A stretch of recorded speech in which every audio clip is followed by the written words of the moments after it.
Ladies and gentlemen, children all, welcome to our Life's Narrative video podcast, powered by Medan Productions, bringing the lives and stories, experiences of everyday people like it has never happened before. But I would love you to continue to subscribe, share, and be part of it. And I'm your host, Chairman Daniel Woodfield. Today, we have a very special guest. A very, very special guest in this podcast. He is an educationist from Sierra Leone, a professional teacher and a lecturer. He is a community leader, and he's from Sierra Leone. Ladies and gentlemen, please help me to welcome to this podcast, Dr. Abu Conteh. Welcome, sir. Thank you very much, Mr. Oldfield. I'm pleased to be here. Dr. Conteh, we know that you are from Sierra Leone. We don't know where from Sierra Leone. The listeners would love to hear and to know who Dr. Abu Conteh is. Yes, thank you once again, Mr. Oldfield. Viewers, listeners, it is great to be here. Answering to the question directly, where am I from? Obviously, I'm from Sierra Leone, a Freetonian, born and raised in Freetown. But people want to know, most times there is, yes, Dr. Conteh is who? Dr. Conteh is who? Dr. Conteh, you're like from the north, west, east, or south? Yes, western area of Freetown, that's me. But you may want me to expand on my lineage. I am from a lineage that came from the northern province. So my ancestors happens to be from two groups, the Mandingo group and then the Susu group. These would have been migrants. These would have been people who have come from the Guinea area, right, or northern part of West Africa, Mali, Mauritania, wandering. And one set of them, the Mandingos, actually were Islamic scholars, yeah? They would have come with their Qurans and their cows, their cattle, those sort of things, right? Settling in various places. So that's one of my lineage, the Mandingo area. So my grandma is Makaba. Well, she was, right? And she lived up to like 103, and that's my lineage, the Makaba descendants. And on the paternal side, actually, we have the Susus, you know, Fudi Abbas. That's my paternal lineage area. Basically, they were also from the north. So both paternal, maternal, they actually got settled in Kankubramaya Chiefdom. That is in Cambia district. They settled there, and we have two sets of people. So the Kabas, the Makabas lineage, they were the Islamic scholars, they were the imams, they were the teachers. They were what we call the Karamokos. They were teaching. They were like leading prayers in the mosque. Whereas the Kurumas, the Fode Abbas Kuruma area, they were technically the leaders, the chiefs. So they belong to the chieftaincy. So technically, I come from that chieftaincy lineage, right, in Kankubramaya area, right? So that's where I am from. So tracing me back, you'll trace me to the northern province, to Cambia district, to Kankubramaya chiefdom. But neither myself nor my parents were born there. All of us were born in Freetown, but my great-grandparents and my grandparents actually moved over. When you explaining this, Dr. Conteh, yeah, two things come to mind. Yeah. Because you always mention your daughter's Makaba. Yeah. And then there was a senior colleague of mine who is like a big brother, late Alajita Madikaba. Right. So when you are explaining about those people, these ones, they came to mind. So, and then, are you guys related to the Kabasu, like late Alhaji Tidan Kaba, Yes, the president? Alhaji Chidan Kaba, late president, was my mom's first cousin. Okay. So my grandma Makaba, his aunt, was an aunt to late President Kaba. Okay. All right. So he was an uncle to me. Yeah. And we were very close. So he used to come home, to see my grandma. We were collaborating, we were living together. There are so many personal family ties among us. So yes, we are related to the late former president, President John Kaba. You just mentioned my daughter, Makaba. I named her after the same grandma. She was like the star of the family. Cherished memories. Yeah. Cherished memories. How about your cousin, Dr. Alhaji Saramadi Kaba, my colleague, senior colleague, the Yes. journalist? Another very important character in the family. As you know, seasoned journalist. Of course. Somebody you can always admire, somebody who actually left an indelible ink. His track record is something to admire. Yes, he was another family member close to him when I was here. We more or less collaborated on a number of issues. And he's somebody that I admire as well. This has dragged me now to a point in this podcast, Yeah, which has to do with your education. right, Everybody knows you for an educationist. right. So tell us a bit about your schooling. Yeah, thank you for asking me about that.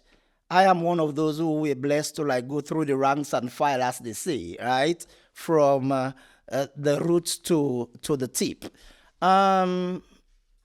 I grew up in the east end of Freetown, around about Boyle Street, Bombay Street, Kissy Road area, right? So we have the family house, Makaba's, my grandma's compound, which happens to be in a Horton Lane. So Horton Lane is like a small route, right, between Kissy Road and Boyle Street. So when I talk about Kissy Road, I'm talking about Bombay Street, the segment of Kissy Road that is between Bombay Street, where you have Truscott Church, Yes. and then Patton Street. That segment, there's a short road that goes that's Horton Lane. So is that what they call Bimbres? No, that's not Bimbres. That's not Bimbres, It's okay. called, the other name for Horton Lane whilst we were growing up, I don't think it exists anymore. We used to call it Runshow Corner, right? So those people who are like in our own age or probably older, they'll know what I'm talking about. Used to be called Runshow Corner. Dr. Conteh, they talk about Unsokona. Una ubona Freetown. Una do it in Unsokona. He was just trying to explain. Yes. Continue, Dr. Yeah, Conteh. so that's compound, like very big compound. That's my grandma's compound. That's where most of us were, right, actually born and raised. Well, from the hospital, basically we were raised in that area. And we decided to spread out. So we had other properties around that area. Say, for example, in Boyle Street, in Jenkins Street, in Fraby Road, Jenkins Lane. So we are all over the places with houses. Going to your point in terms of education, because I was born in that area, basically we had to find a school close to the area. So it will surprise you that my very first school, is like a school where they had just classes 1 and 2. It was called Imania Municipal School in Oldfield Street. So nice to be talking about Mr. Oldfield. So my very first school where I went to classes 1 and 2 was in Oldfield Street. Viewers, take note. That is my street. Let's continue. Thumbs up to you for sharing the last name, of the street that at my very first school. Yeah. Right? So it only had classes 1 and 2, and then once you're done, you have to be sent to other schools, right? And one of the most popular, and for those who are doing well, will be sent to Islamia School. So Islamia School is the municipal school in Magazine Court, so where you have Madinga Mosque. Okay. So they have classes 3 to 7. So I had to go to Islamia up to class 7 and then search for the Prince of Wales School. All right? So I went to the Prince of Wales School from 1 to 5, where I had my O level. After that, before going to 6th form, I had the privilege to work at the St. Joseph Secondary School, which we call convent, serving as a lab assistant for chemistry and biology, because I had very good results then. So my principal at the Prince of Wales School said, oh, they are looking for somebody. And being that I had 1 in biology and 2 in chemistry, he recommended me to the principal then, Miss Dilsworth, the late Dilsworth. So I was hired, I served there. At the Prince of Wales, was it Horatio Nelson? Horatio Nelson, and that was my principal. Okay, right? So he actually recommended me, advised me, said, with the skills that you have, I'm sending you over there. So I served. But I didn't stay long, I served for less than a year and then decided to go do my 6th form. When I eventually went to 6th form, I didn't go back to Prince of Wales School. I would have loved to, very great school. But then I said, okay, there is always this competition between Prince of Wales and grammar school. I want to be that person who will say, I've seen it all, I've tasted it all, right? So instead of doing my 6th form at Prince of Wales School, decided to go to the Sierra Leone Grammar School. So I did my 6th form at the Sierra Leone Grammar School, right? Had my A-level, and then went to Frabe College, where I studied pure and applied in the Faculty of Pure and Applied Sciences. So I did like zoology, botany, and chemistry, and then was invited both to the Honors School of Botany and Zoology, but then decided to do Honors Zoology, and then came out with a Bachelor of Science with Honors in Zoology. So after that one, I had the opportunity of teaching, right, at secondary schools for about a year. So I taught both at the Annie Walsh Memorial School and then at the Prince of Wales School, my alma mater, obviously, right? And in 1 year time, Frabe College decided to ask me to go over as a teaching assistant, right? Lecturing, yeah? So I joined them around about 1994 and lectured for some time, had the opportunity of going out for trainings in various countries, and then later on had the opportunity to go to the Netherlands for my master's. So I had the Dutch scholarship, right? So the Netherlands government, they call it Netherlands Fellowship Program, actually gave me a scholarship, which enabled me to study for my master's. So I did a master's degree, and then once I was done, came back, lectured at Frabe College for some time, and I was looking at it as I have the opportunity to stay because that was the peak period of the war. So a number of people were saying, you are in Holland, there is war in Sierra Leone, you don't have to go back. Okay. But I said, well, I've got this master's, I have to go back. And those were the times when technically I got information from a few institutions, like in Belgium, there is a university called Vrije University. Like in English, they call it Free University, right? Where I could have done masters. Before I went to Holland, I was in contact with them. Scholarship was being processed. But during my days in Holland, right, contacting them to see whether I could do something further with them, they actually wrote me to say, it's easier for you to get a scholarship when you're back home in the developing country rather than when you are here in Europe. So that resonated with me. I said to myself, well, I could decide to stay because there is war, but then it meant that I was likely going to be a master's dropout.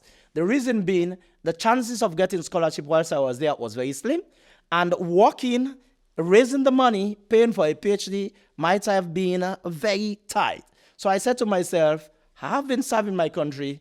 I want to continue serving my country. I'm going back with my master's, go lecture at Frabe College, and I look out for the Commonwealth Scholarship. So that's exactly what I did.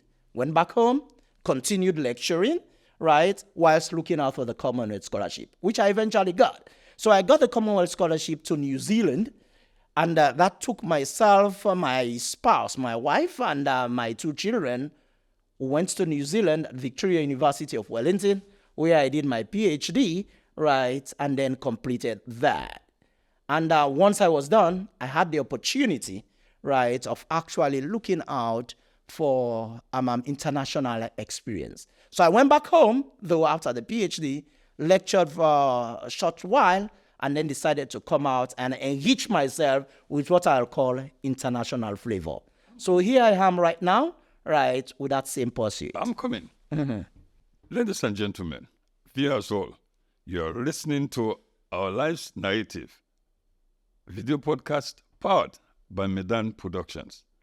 We have to bring the stories of and the experiences of everyday people even you, the celebrities, one of which is sitting right here before me, please continue to subscribe, like, and share. I'm your host, Chairman Daniel Oldfield. Now to the point. I can safely say, Dr. Conteh, that you are a globetrotter. Globetrotter in the sense that educationally, because after your days at the Fabi College,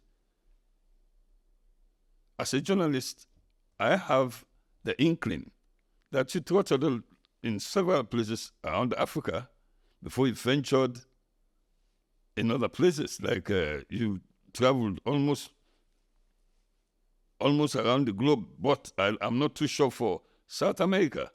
Now you've gone to some places in Africa, you've gone to New Zealand, you've gone to, so throw some light on that before you came to eventually Canada. Before that, did you face any problems when you got back to Africa doing the kitty? Una Saloon people and doing the kitty call and doing the on the war. Dr. Conteh traveled. Did you tasted anything of that? Yes, to start off with, yes, I was in Sierra Leone lecturing at Fabi College when we have our problems, when we have what we call May 25, 1997, when we have the coup d'etat. I was a lecturer at Fabi College. I saw it all. We basically, probably we are blessed to a certain extent because we are up the mountain, we are up the hills. It appears as if it was like an unsafe area for the combatants because they did not know who was there, who wasn't there. So that was one safe haven, so to speak. Moving over to traveling, yes, have been to almost every continent in the world, have worked and studied and attended seminars, conferences, and training sessions of different types in almost every continent, except probably Latin America, South America. But talking about Africa, Europe, Oceania, you name it, we have actually had the privilege and we've been blessed. Personally, I've been blessed to get to different places. Yeah. And why have I been there? As I mentioned, doing degrees, whether it's master's, whether it's PhD. My master's took me to Western Europe. And when I was in Holland doing my master's, obviously, I was in an international school. And we have what we call the Schengen study permit. So that gave us the opportunity of traveling to different parts of the Schengen states, whether you talk about Belgium, whether you're talking about France, whether you're talking about whatever of these Schengen states. And we even went beyond. We got to places like Luxembourg. We went to places like Czech Republic, doing a lot of data collection. Because my master's was in environmental science and technology. I had a bachelor's degree with honors in zoology, but then one of the branches was basically this ecology and environmental science. So that's what I did my master's with. And it's not an armchair subject. You don't have to be in the classroom all the time. You need to get out in the field, design projects, collect data, and implement. So that took me out to places in Europe. When I was actually back in Fabi College, I was not only lecturing, but then I had a number of hats, serving as focal points for a number of international organizations. So, for example, we have what we call BioNet International that focuses on taxonomy, like biodiversity conservation, those sort of things. I was basically the focal point for Sierra Leone. So I had the privilege of traveling on conferences. So to Pretoria in South Africa, and other places. To Ghana, I collaborated quite a lot with people at the University of Ghana in Legon, establishing myself out there. And because of my master's study, I also had refresher training workshops that took me again to other places. Say, for example, I went to University of KwaZulu-Natal in Pietermaritzburg, in South Africa, did some training out there. I went to Tanzania. We actually did some studies in the Ambangulu Forest Reserve, and I had opportunity to go to places like Ethiopia, doing some studies, Tanzania, Uganda. I had the scholarship from what we call it, Cambridge University, through the Beaches Council, to do some study on tropical forest ecology, with Makerere University. So spend some time both in Quilinides National Park and also in Chibali Forest Biological Field Station. So I have been blessed to travel far and wide, doing quite a lot, whether it's hydrology, as we did in Pietermaritzburg, whether it's tropical forest ecology, as we did in KwaZulu, in Makerere University, and what have you. But I have had the privilege of moving. And during my time in New Zealand, obviously, we had the opportunity of interacting, collaborating, studying places like Sydney and Melbourne in Australia, had the chance of going to a place like Hong Kong, go to places like Malaysia, to Singapore, and also shuttling to UK, where I had opportunity of presenting papers at Cambridge University, and then shuttling in other places like going to Glasgow, going to a place like Stirling University, going to Lancaster. So I have been blessed, as I mentioned, to travel far and wide. That's right. Mm-hmm. Folks, that's why I said you are watching our life's narrative, powered by Medan Productions, where the lives, the stories, and experiences of everyday people have been told. And please, share, subscribe, and be part of this program. You are listening to a powerful man who I could safely say is a globetrotter. You've heard it from himself. So now let's fast forward. Now you arrived in Canada. Why Canada? You could have opted for the US, but Canada. Apart from saying that, coming to Canada, there may have been what we call culture shock. Culture shock in terms of weather, because I believe there's a difference in weather between those countries you went to, you visited wildly, as against the weather, the culture, and pretty much culture shock in Canada. Could you just throw light on that?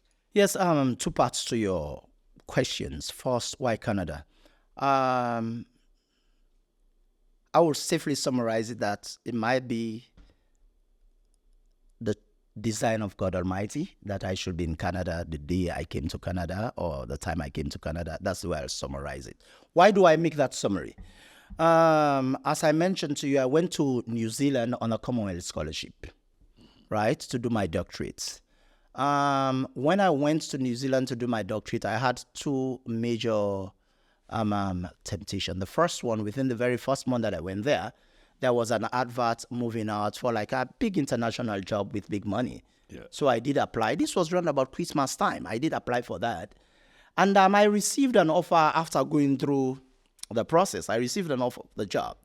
And then I wrote back to them that I actually did apply because this is an institution that I admire and I would definitely like to be part of it.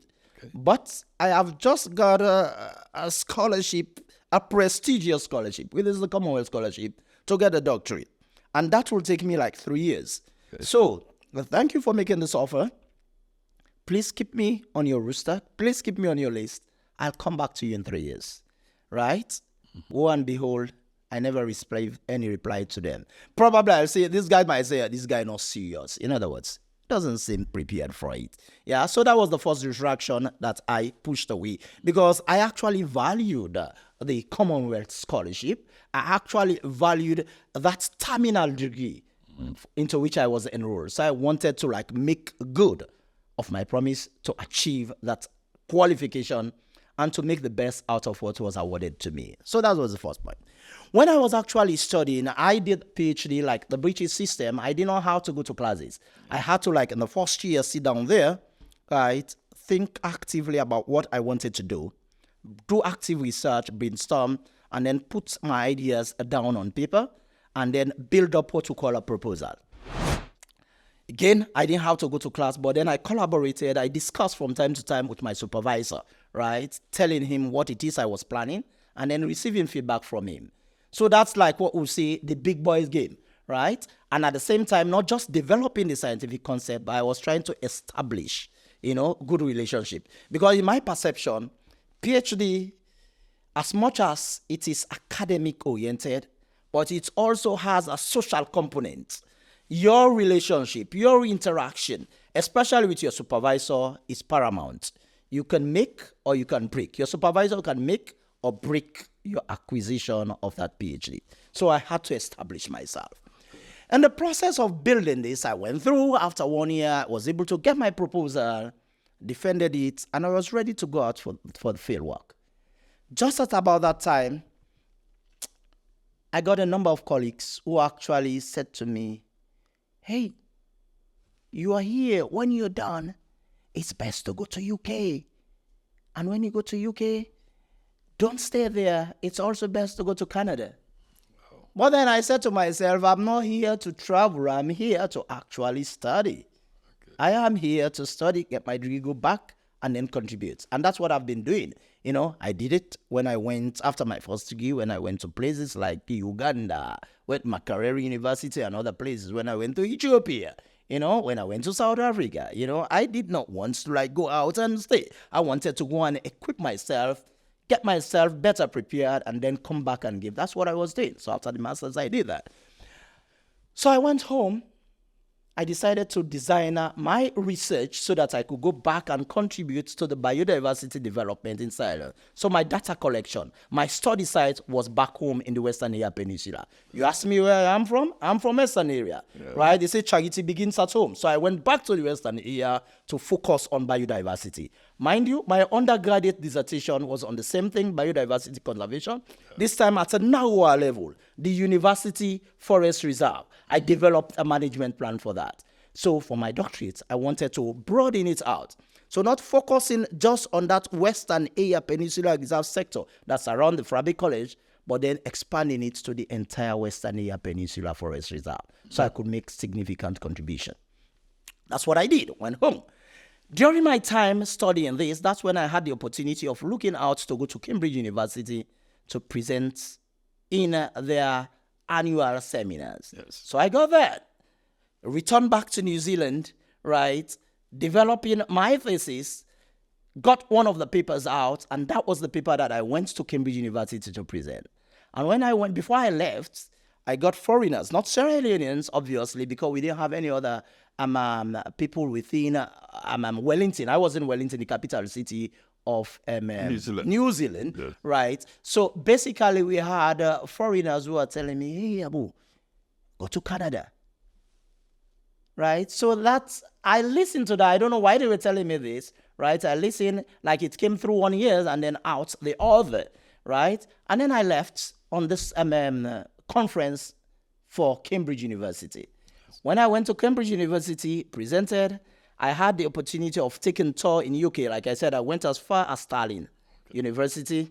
I went back, on my way back, came to a place like, even before going to Stirling, from Cambridge, I went to Lancaster. For Lancaster, I went to Glasgow. From Glasgow, I went to Stirling. So on my way back, I said, I'm going straight to London, spend some time. Came to London on the day. The very next day, I went to Peckham.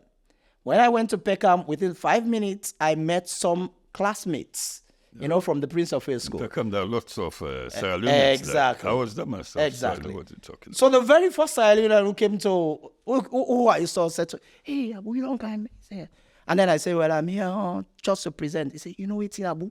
He said, no, sit down here. He said, go Canada. That's right. Again, I didn't say to them that I was interested in staying overseas. I was on a mission. My mission was to go get my PhD and continue. But remember I mentioned to you back in New Zealand, in Wellington, we had people who were telling me to go to Canada.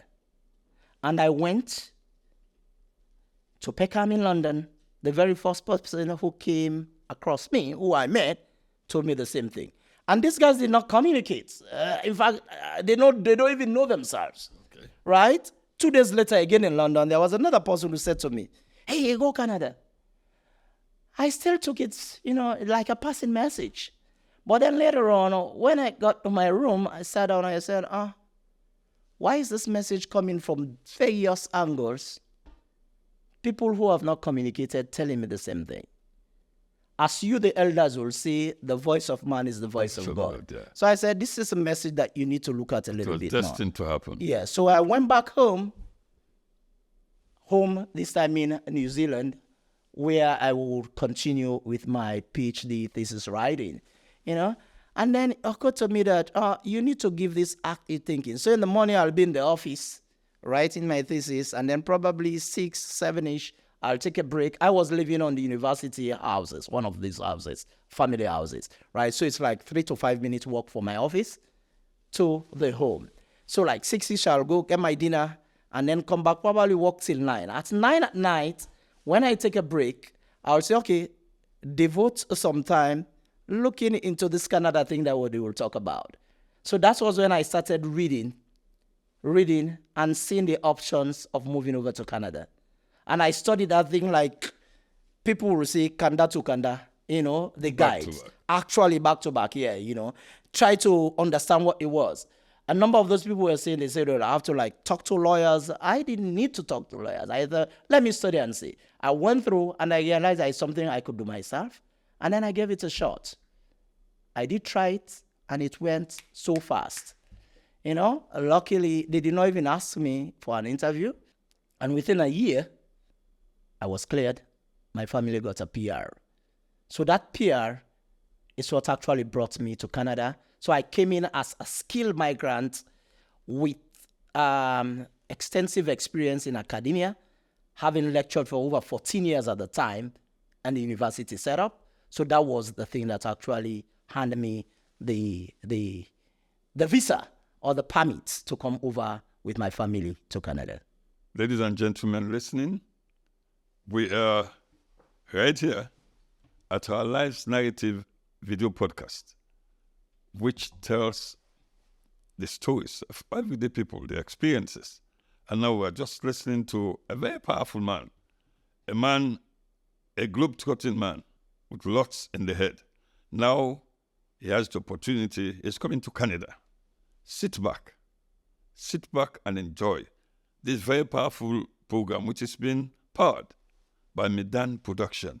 And I'm your host, Daniel Oldfield. Doc, tell us about Canada. We will not enter. We will not want to salon and man when they listen. We will not enter. That in the which weather, how the weather been there? What was the first thing you encountered?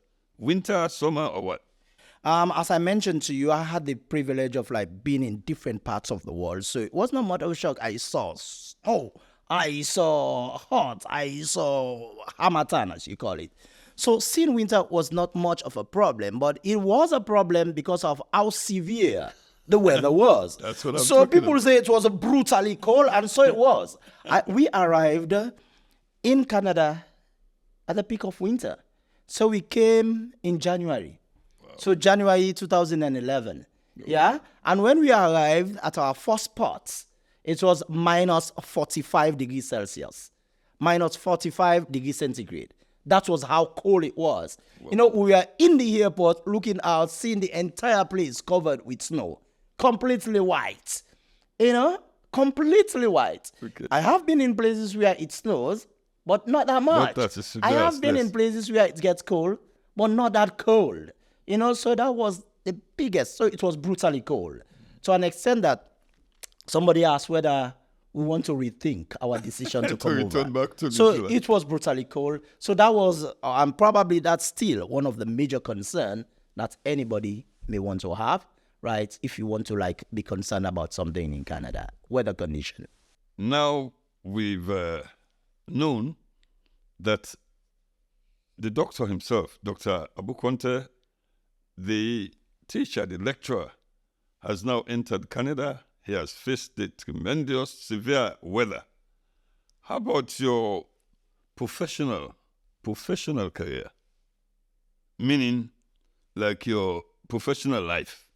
Did that continue in Canada? How did it take you? Because many a time, people are coming here with all their qualifications, and then they begin to face some kind of stuff. They are rejected.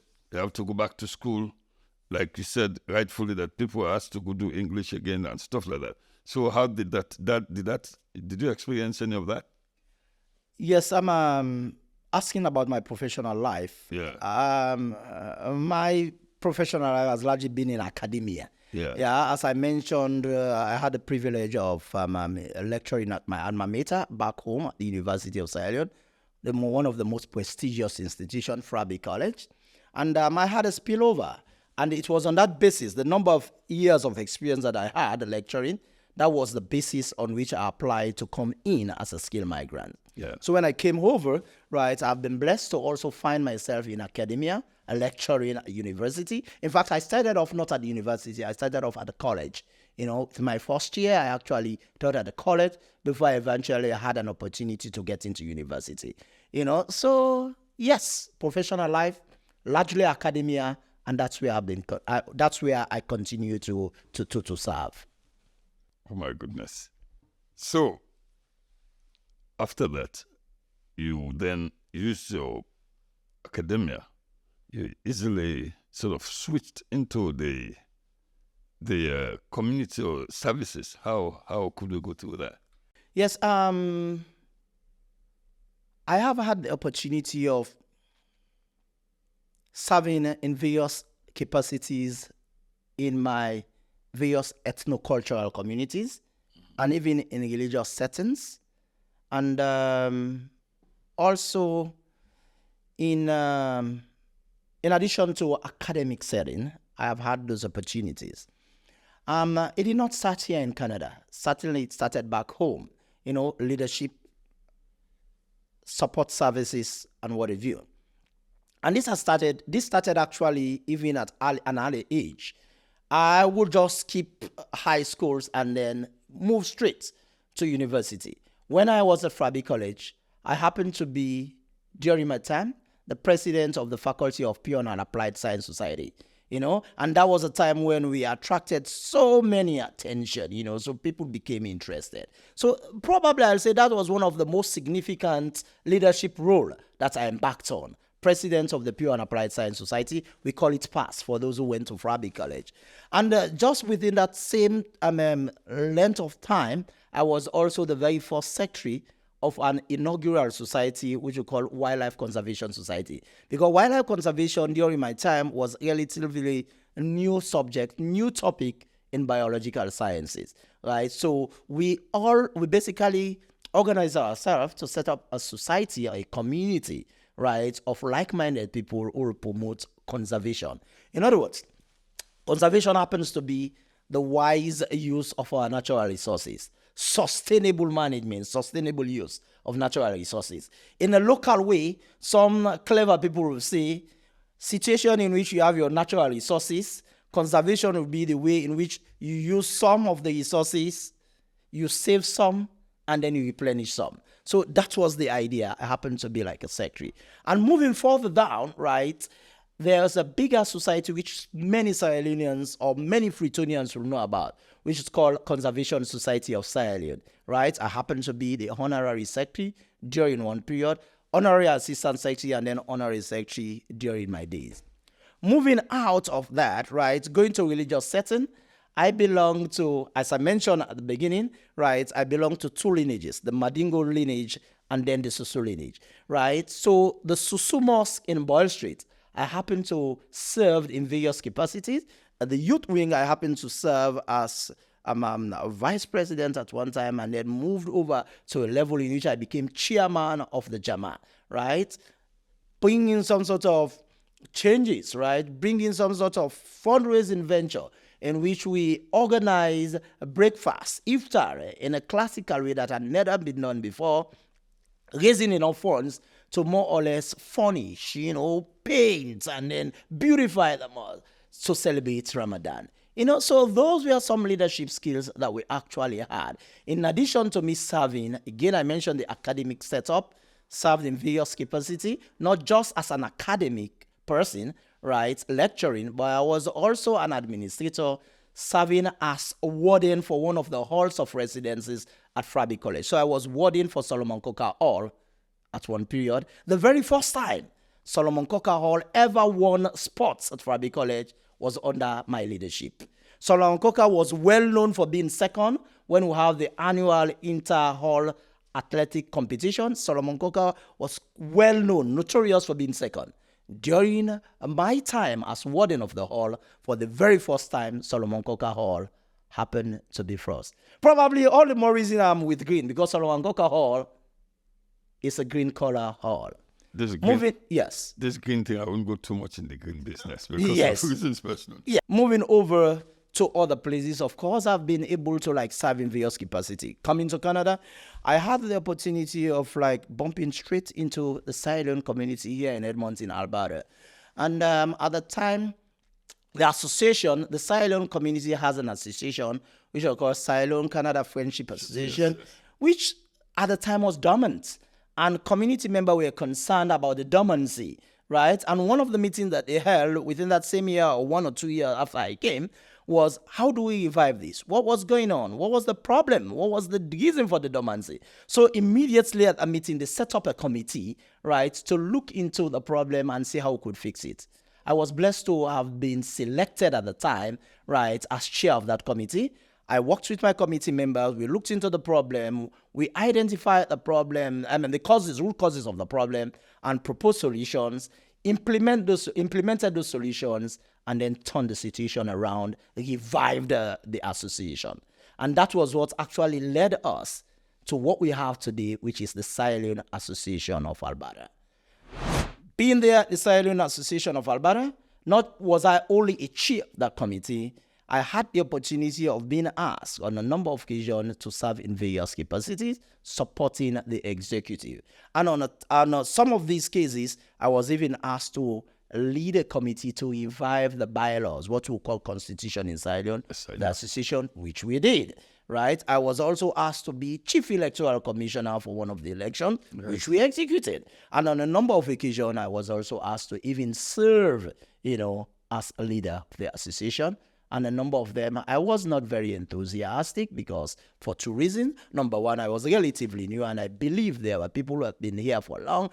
Let them do the thing. And secondly, I wasn't foresee being the leader to be able to serve. I could serve, not being the leader. So that's Leone Association. Apart from Leone Association of Alberta, there are a number of other community organizations we have been serving as board presidents or as active contributors. So, for example, the Edmonton Multicultural Coalition, I served as board president, as president of the board of directors. Same with Synconia Community Development Organization. And I serve on the board of advisory committee deciding on grants for actions for healthy communities. And there are a number of such nonprofit organizations where I serve actively, either as board director, board president, or something in governance sector. Folks, you are watching this video podcast, Our Lives Narratives. This is powered by Medan Productions, wherein the lives, stories, and successes of everyday people, even the celebrities, like my doctor sitting here, could be one of them. Please like, share, and be part of it. Doc, yeah, I want to ask you something. This will be very brief. With all these successes, there could have been a very supportive family to go through all these successes you've gone through before I come to the big one. Could you just throw light on the support you got from your family, all this way from Sierra Leone to New Zealand to this globe-trotting situation? Yes, enormous. There is a common slogan that says, behind every successful man, there is a woman. Yeah. So my family has been very supportive of me. The mere fact that they give me the time to do what I'm doing, to a certain extent, ignoring or probably pushing a second class level my role as a husband and father, just so I could do community role, I think that by itself should be commendable. I should say thank you to the rock of my life, Mrs. Abu Conteh, who happens to be my wife. Okay, go ahead. And my children, my daughter, Makaba, yes, and my son, Sheku Kutubu David Conteh. They have been supportive. They've been there. They don't make fuss about what's happening. They give me all the blessings and they give me the support. And I'm grateful to them. Now to the big one. Your role to to top up this community services. I personally covered all of these things you did, like one election, like being when you guys helped to sort of create the new constitution because we were having problems. And then that thing became a resounding success. Then came the name Dr. Abu Conteh for president. How prepared were you for that situation? And then having that situation, you may have had plans to sort of captain the ship and become the pilot of the plane. Right. Could you just brainstorm with us on how they listen, how prepared Dr. Conteh was when after serving in various capacities, he decided to take over the mantle of the presidency.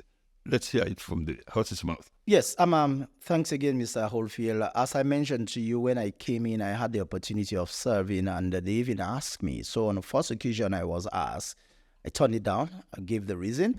But in particular, after the first turning down, there was a second request, which I turned down. I mentioned that I was relatively new. Yeah. And I was, in fact, the head of that committee that actually saw the transition. So I put the very electoral commissioner during that transition. So running for a position where the electoral commissioner were chosen by myself would appear as if I was playing as a referee and a player at the same time. So I didn't want to go there, right? Yeah. And at the third request, I think I ran out of excuses. Yeah. There was no way I was going to say I wasn't new because I wasn't new anymore. I'd spent a number of years here, you know. So I gave it an active thought, and then I said, okay, if I'm going to take this, I need to plan. I believe in this notion that when you fail to plan, you plan to fail. Of course. So I said, okay, if I'm going to take this, because there are no more excuses, what do I do? So there are two things that I did. First and foremost, I did what I call environmental scanning. You know, I had been in the community for some time. I have studied the community. I know who my people are, and I know the needs. You know, needs assessment. I have seen some of them that I was convinced are things that need to be achieved, things that need to be fulfilled for the community. So those were the things that form the cornerstone, the bedrock of what should be done should I decide to take up the position. But as they say in Creole, one finger and not the big stone. Yeah, you need to collaborate. I needed a team. So I said to myself, okay, if I decide I'm going to take up this responsibility, who are the people that I will work with? Who are those people that I could trust to help me run the show? Yeah. Remember I told you I was asked to chair a committee to revive the association, and I worked with the committee. So most of those people that I worked with, I had a good working relationship with.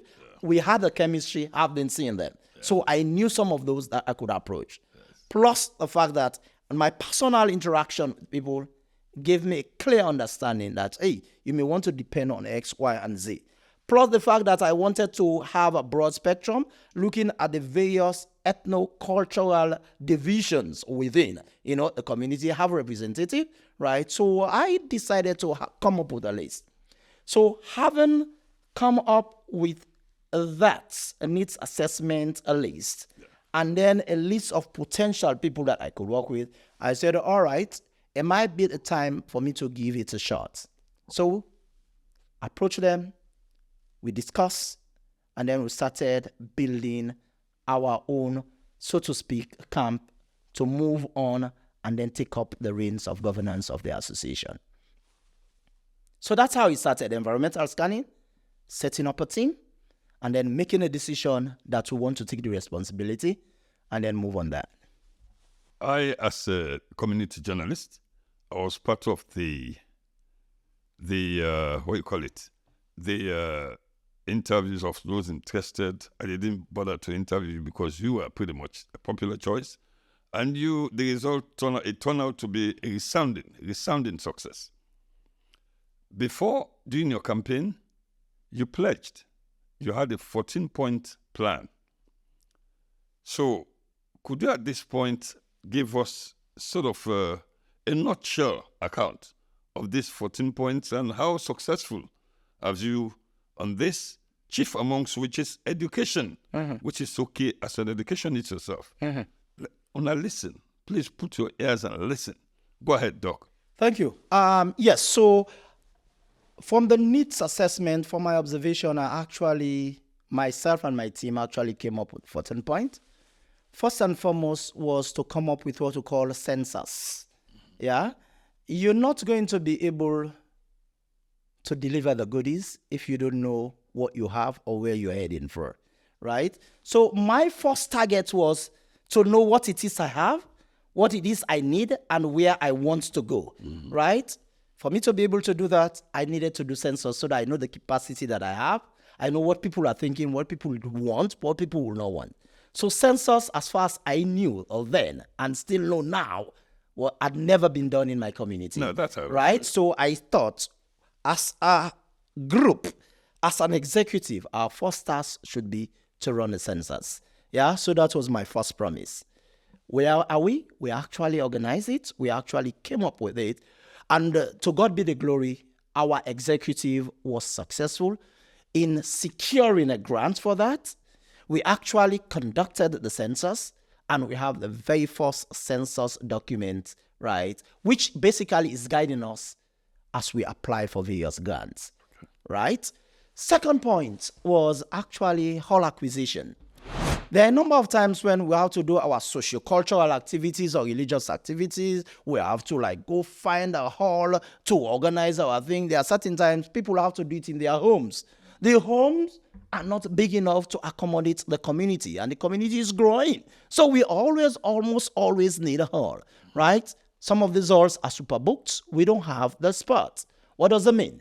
You either cancel or you do it in a makeshift place, right? So the way to go is to find yourself a spot that you say that's our community hall. So we did promise that could be one of our platform points. So God be the glory. We actually reached out. We got some money from federal government to secure a place which we call the Leone Community Multipurpose Center, which today happens to be first landmark in terms of a base serving multiple functions, not just a hall for our event, but serving as a center for our executive to run their thing, serving as a space for seminar, serving as an identity or a location that Leone community lives here. Moving forward, we thought we should bring about consular service. The only representation that we have is the Leone Embassy in Washington, D.C. or in U.S. Yes. Apparently, that's miles away. When it comes to emergency situation, what do? We need something closer. Yeah. So we thought we should liaise with these people to have recognition. We should liaise with them to have that opportunity in which the service will be next to us at our back door. Yeah. So we actually reached out. Two things we were asking for recognition. So the government actually wrote to us, giving us an official recognition, right? And secondly, they actually let us know that there is now a consular service, right, in Ontario, right? We are still pushing forward so that we'll have something on the West. So that thing is ongoing. Achievements have been made to a certain extent, in the sense that we have recognition. We're still pressing so that we'll have something. Platform point number 4 is a very big one, socio-cultural and religious.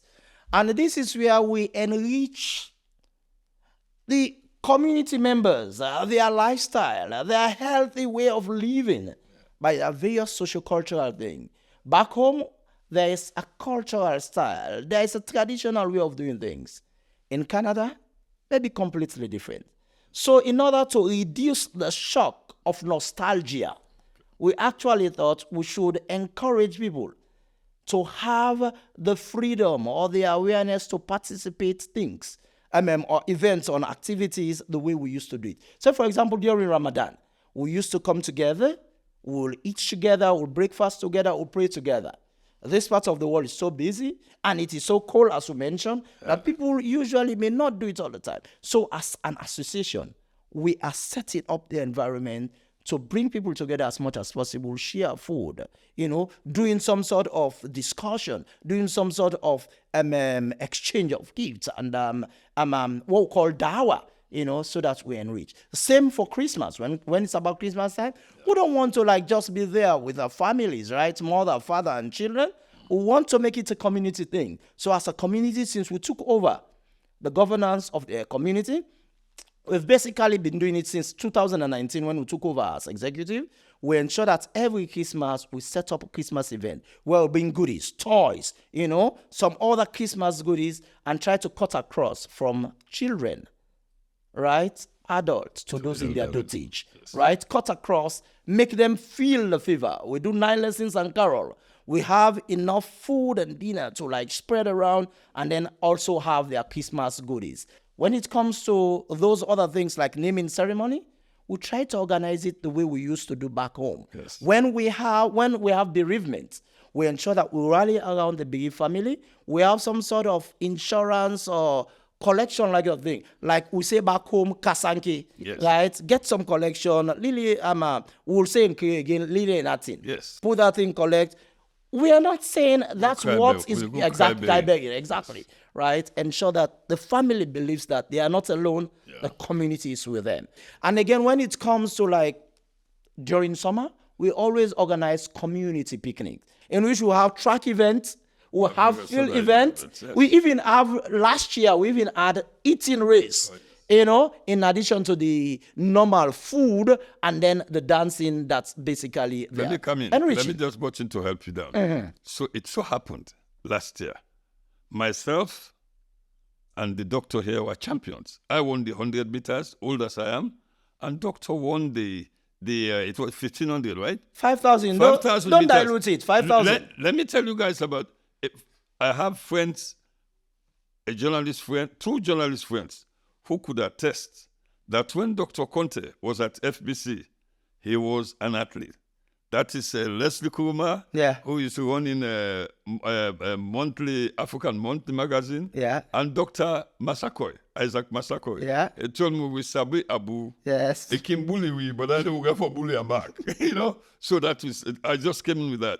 Because, it's unique. We are the only ones doing it. Yeah. So continue with your... Thank you for making mention of those two great men, Dr. Isaac Massakoy and my brother Leslie. Yes. We were at the same hall when I was a student. That's what he told me. I was an athlete, as you mentioned. I was doing things like 800 meters, 1,500 and 5,000, right? And they are right on spot, right? Leslie was, in fact, one of our fastest sprinters. He was representing us for things like 100, 200, and he was doing well. There are so many other socio-cultural events that we bring on board just so we can bring the people together, make them feel socially uplifted. Moving further, platform point number 5, we note that a number of people from other communities have the opportunity of bringing family members over, right? So we have a point that we call immigration and skilled workers project. So we believe that there should be ways of getting people over. There is the sponsorship holder agreement thing, right? Which we've actually reached out to authorities in Ottawa. We've actually got the guidelines. We need to get our people trained and then get this thing rolling. So it's something we can revive, and that's one thing we're working on. So among the 14 points, that's one thing that's still ongoing, and we need to press up a little bit more. Number 6 platform point here is that we believe that if you're acting just as a unit of Sierra Leone community here in Edmonton, we may not create as much impact as when we collaborate with other Sierra Leone organizations in other parts of Canada, right? Once we do that with the United Force, we're able to attract better grants. We're able to achieve our objectives in a better manner. So we believe networking with other organizations, Sierra Leonean in other parts, is the way to go. And we've been doing that. In fact, we've established a group of leaders of the various Sierra Leone organizations, within Canada, and the leaders like myself are representing us. So we're basically networking so that we can maximize or optimize, our success. Next platform point basically was platform 7, in which we linked New Sierra Leonean to available resources. People who come here, right, they may not know what's happening. They may not know that there are areas where you could go and get free furniture. They may not know that there are areas where you go out, they will be able to help you to integrate into societies. There are training workshop, employment readiness workshop, areas where you get free food, during the period for which you want it. So those who have been here, we have been here as executives. It's our role to ensure that we connect newcomers and connect even those who have been here for time to areas where they have resources, where they have the support that they require. So we believe that should be one of our responsibility, and that's another thing we've been doing. Platform point number 8 basically here is we need support, we need help, we need protection. And the biggest funding body here happens to be the government, various levels of government. Whether you're talking about the municipal government, whether you're talking about the provincial, whether you're talking about the federal government, they have quite a lot of grants and support that it can give to you. It does not necessarily even have to be grant money. It could be the resources, it could be the training, it could be the directives that they give, right? And these people deal with organized bodies. They deal with a system. They rather prefer to work with a registered body than talking with an individual. So the Leone Association of Alberta, we take that as our responsibility to ensure that we knock on the doors. We design a proposal that will attract and convince this governmental authority so that we get the goodies. We bring the pie home, for our people. Platform point number 9 happens to be what I call value projects. We'll notice situation in which we have different upbringing, depending on where you came from, depending on the shock that we had.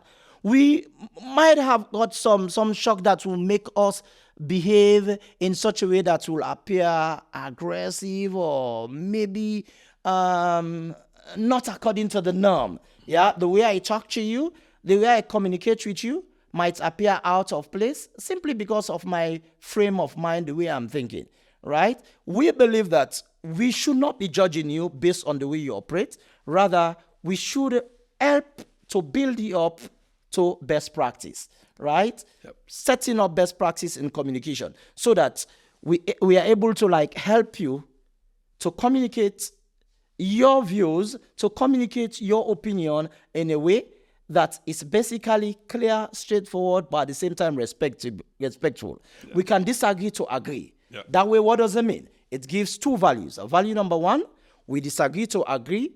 We bring up topical issues that could be discussed and find a solution. That's one way, building up your communication skill, and be respectful. Respectful in the ways that younger will respect the elderly, and then the elderly will basically have the love and sympathy for the young ones. But the second value here is that whatever discussion that leads to a plausible solution to topical issues, to problematic issues within our community, may have a spillover effect to our country mamas alone. Because some of these issues cut across. We believe that designing a plausible solution, right, to some of these topical issues may have a spillover effect to mamas alone. So values project, respect for one another, coexistence, collaboration, right? Best practice in communication and acceptance for one another. So that's what we're striving at. Other than that, what we have that situation in which there's always going to be chaos, in which the way you talk to me, the way you relate to me, the way you seem to be very aggressive or abusive, may make it difficult for us to coexist. Yes. So that moves me to the 10th point, the 10th platform for which I call award, right? So what we have as our 10th platform point is to ensure that we do some recognition, give awards and receive awards. Over the years since we took over in 2019, we've been receiving awards from organizations. Like the Edmonton Multicultural Coalition gave us awards in the form of certificates, and then Blacks as one of the most progressive community organizations. Yeah. Like Africa Center has been recognizing us as one of the most forward-moving, community organization. We have been recognized, right? But we believe the apex of this should be recognizing our volunteers, recognizing our people in the community that actually supports us, that are actually pushing the wheel. As an executive, we have the steering wheel to run the show, but we cannot do it all by ourselves. Even if we can do it all by ourselves, we need the blessings of people to support us. Whether it's those donors, whether it's the volunteers within the community, we actually want to recognize them. So we believe that we should be organizing award ceremony, which is what we are doing. Point number 11. You may be doing all the good work, and then the good work may just dissipate into thin air in no time, especially so if you don't have evidence. Exactly. Or if you're not communicating it very well. Yeah. So we believe that documenting what we're doing is the way to go, right? So we have, for the very first time, developed websites for the Sierra Leone Association of Alberta. For the very first time in the globe, under the sun, for the Sierra Leone community here in Edmonton, we now have a community website sponsored by money that we got from the federal government, right? And that website is up and running now. But in addition, we also have a newsletter that is in progress, that's in process, right? Pretty soon, we'll have an edition coming out. What's the value for this? Two values. Number one, as I mentioned, if you don't communicate, if you don't document, people don't know what you're doing. And within 6 months, 3 months after our executive, guess what? People may not even remember what you did. But documenting it will remind our children, or even their own children, 10 years down the lane, that this happened. So we want to document it as much as possible. And secondly, it will serve as a blueprint for others to learn from. Often I get calls from different parts of Canada asking us, how did we do this? How did we achieve X? What's the procedure, right? Documenting it will release some of that burden on me, some of that workload on me, explaining each and every time. You could simply share your documentary evidence with them so that it serves as a blueprint. And even the successors of the current executive may look at those documents and they will not have to reinvent the wheel because it's already documented. They know what we've done. They know where we are. It should be a system in which they pick it up from where we are to where we want to get to. That leads me to the next point, which is point number 12, educational foundation. Personally, as somebody in academia, I believe that human resource development happens to be the bedrock or the cornerstone for any community development or national development. When you build up that human resource base, you have great potential for growth. When you kill the human resource base, it's like you're actually going down the hill. So, for that reason, as an organization, we believe that we should support education in various quarters. So, since we took over in 2019, we've been trying as best as possible to support training, mentorship program, helping kids with their schooling, right? So, during the COVID period, when schooling was a problem, we ensured that we reach out for government grants. We purchased a total of 40 brand new laptop computers and distributed them to family members. Not only that, these computers served as their tool for virtual learning, right? We ensured that we had a Zoom account where we'll get teachers to help people sitting from the comfort of their homes, right, to be educated, right? And we hired tutors, right, in the 4 core subjects: mathematics, science, English language, and social studies. We hired them and we gave them honoraria, right, to be able to help our students, build them up to speed, help them with their schoolwork, right? Not only that, we ensure that we also help them with some cultural knowledge, right? Before that, we had situation in which other subgroups within the community were helping with mentorship program, right? So we had the situation in which we have the program, the mentorship program by SLAA, Sierra Leone Edmonton Mentorship Program. I was run by 3 of our community people like Mohamed Jallo, Annette Jallo, and Edith Longe, right? Basically, these people put not just their time, but actually funded the program. And the blueprint that they had seemed to be the foundation of what we are doing. It's not just the youth that we are focusing on. We've been actually interested in ensuring that we support a various category of community members. So from time to time, I get connected with some community colleges, showing some opportunities and possibility to apply for grants, for skills training, whether it's to work for places like the Amazon or to work in the construction industry. they're actually coming up with these, and we try to post them from time to time.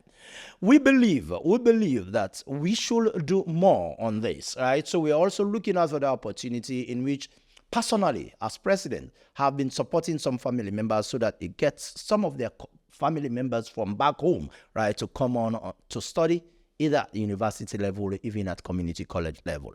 These are some of the ways we could build our community. And as I mentioned before, educational foundation, human resource development happens to be the bedrock of any community development. And that's one thing we promise, and that's one thing we'll continue to do.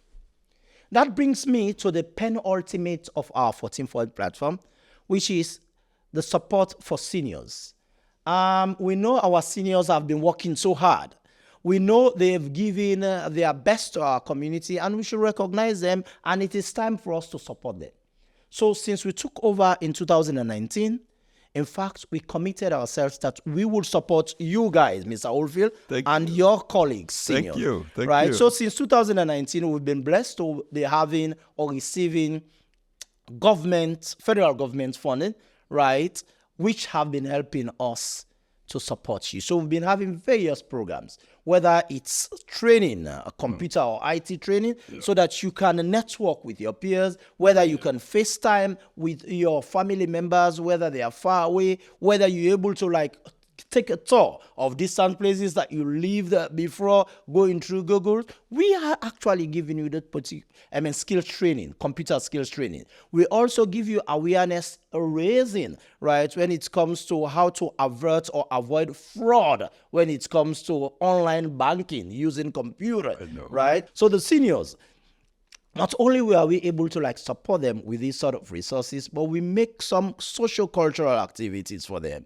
right? We were able to also have health fairs in which we have routine checkup, vital signs. We're able to take them on social outings, trips, right? Take them to places where they have buffet, dinners. Take them to places for social gathering. We organize things for them like Grandparents' Day, Seniors' Day. We're trying to get them as much as possible. And we'll have that situation in which we have them passing on their knowledge, right? Teaching the youngsters, how to make culturally appropriate food.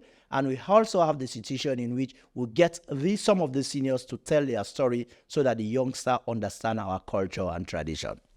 Finally, among our 14 points is what we call a vehicle acquisition.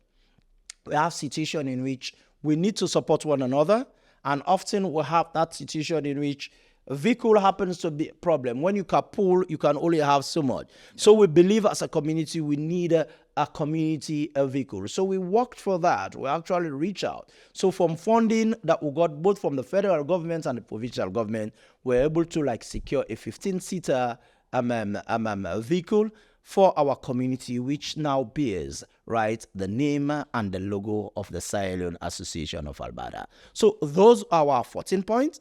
And asking me how much we've achieved, we've actually achieved over 90% of those, right? Those that are still in the process of being accomplished would be like that immigration and skilled worker, in which case we've got the recognition, in which case we actually need to build up a little bit more on the training and get that sponsorship holder agreement up and flowing. And secondly, the consular service, we've also got the recognition, but then we are pushing forward to see whether we could have even a consul out here. Guys, do I say kudos to this? We have to say kudos.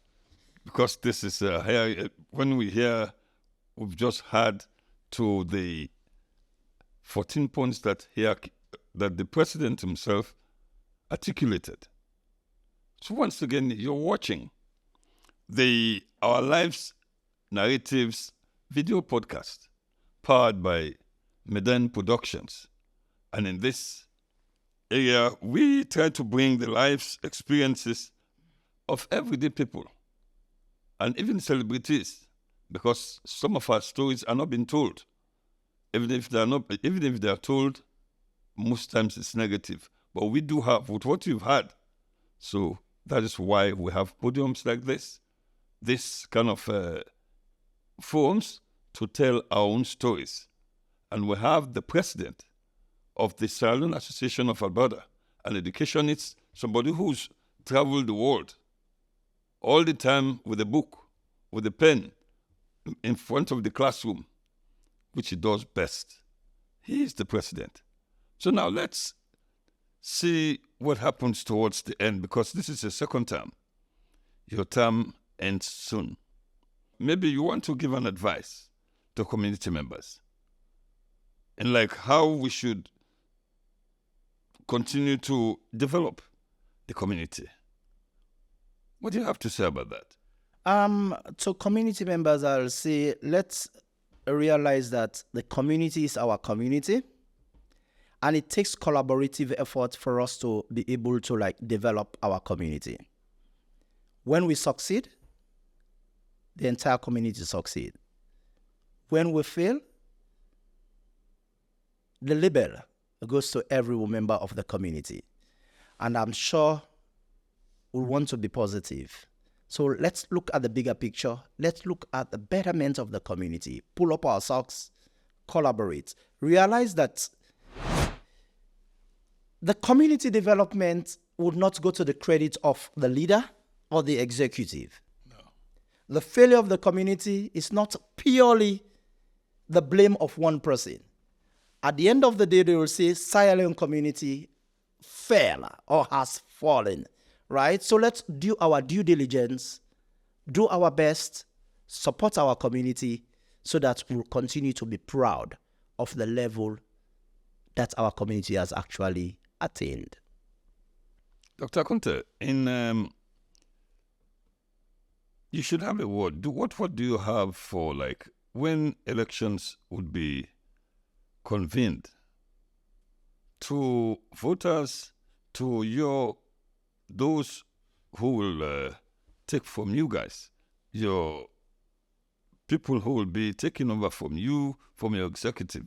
What message do you have for them? Important point. As you mentioned, Mr. Oldfield, we will be wrapping up around about August 10. We should be having a community election, bringing my second term to an end. I want to appeal to every community member to participate, a registered community member to see it as a responsibility and as their own right to exercise their franchise, ensure that you have your say in deciding who the next leader is. But let us be clear in our mind that the level in which the association happens to be right now is at a different threshold. Before now, we have a situation in which we have executive, probably they did not come up with a clear platform that we want to achieve X, Y, and Z. During our regime, we actually had those clear platforms, right? And we have worked on those platforms. We have our report card. As I've been saying, in Latin, we have what we say, res ipsa loquitur. The results speak for themselves. We promised, we delivered.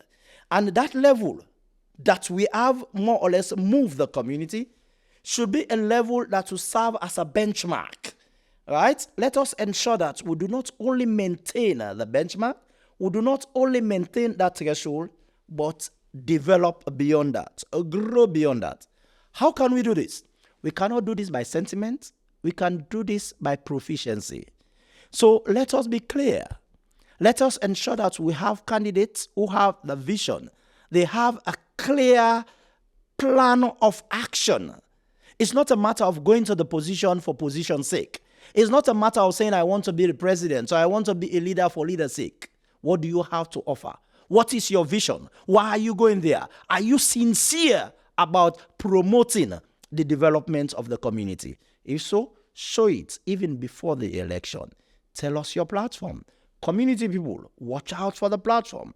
See where we have been. Check your candidates. See what it is they have to offer. See how sincere they are. See their integrity. See their determination before you decide to vote. Vote on the basis that you believe that he or she has what it takes to move us to the next level. If you do that, the sky will be our limit.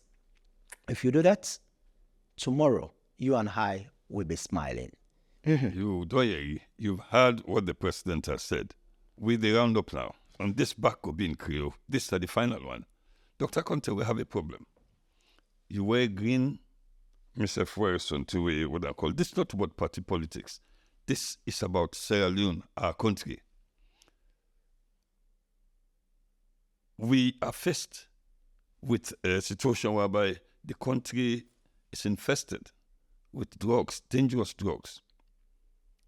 And top of which is Kush and other drugs that are affecting, just as we were talking about the youth have been affected very badly. And if the youth are so affected, they are the future, as rightfully put up. What is your take? What is your advice to government, opposition, politicians, and everyday people? Because I will be going to Sierra Leone in December, God being my helper. We have people who goes to Sierra Leone. My grandchildren, like my grandson, likes Sierra Leone. The others I will have to take there. What is your advice as a Sierra Canadian that our country should be made safe? If the government, if the opposition, the politicians, the police, the people, if they know who are the ones who are importing drugs, what do you have to say? What advices do we give as Sierra Leoneans who are concerned is what is happening in the country without finger pointing at anybody? I would outrightly condemn what's going on. No, we are not sweeping anything under the carpet. It's completely wrong. Exactly. Outrightly condemn it. But then to any problem that, as I mentioned before, to any problem, there should be a thorough understanding of the root cause of the problem and a clear map of how to tackle the problem and where we want to be. So personally, I believe that it should be a collaborative effort. Yeah. It's, as you mentioned, not like we're pointing fingers, but we should all put hands together, join hands together to address this problem, starting from the leadership. We should dig into this, do thorough investigation, try to understand the root cause, try to understand the channel, trying to understand the consequences, and then map out plausible ways of addressing it. And once there is need for punitive measures to be taken, we need to be severe, we need to be serious about implementing these punitive measures. In Sierra Leone, once we are serious about the measures that we're implementing, trust me, things get under control. We've seen it over and over again. Yeah. In the days of NPRC, when you have people like those military leaders, when they were serious about you being punctual at offices, they set up their records. People were there on time. Because at the end of the day, exactly, sir, you'll get thorough lashing. As old and matured, as responsible as you get public lashing. Yeah. I'm not advocating for those corporal punishment. Yeah. All I'm saying here is that we need to be serious when we decide to implement certain measures that could put this to an end. Bring in kush, bring in drugs, bring in things that will damage our youth and our community and our country is something that is damaging the community and the countries. Yeah. So basically what we need to do is to ensure that those that are found wanting are severely dealt with, and then we make our community a little bit healthy and clear to move on with.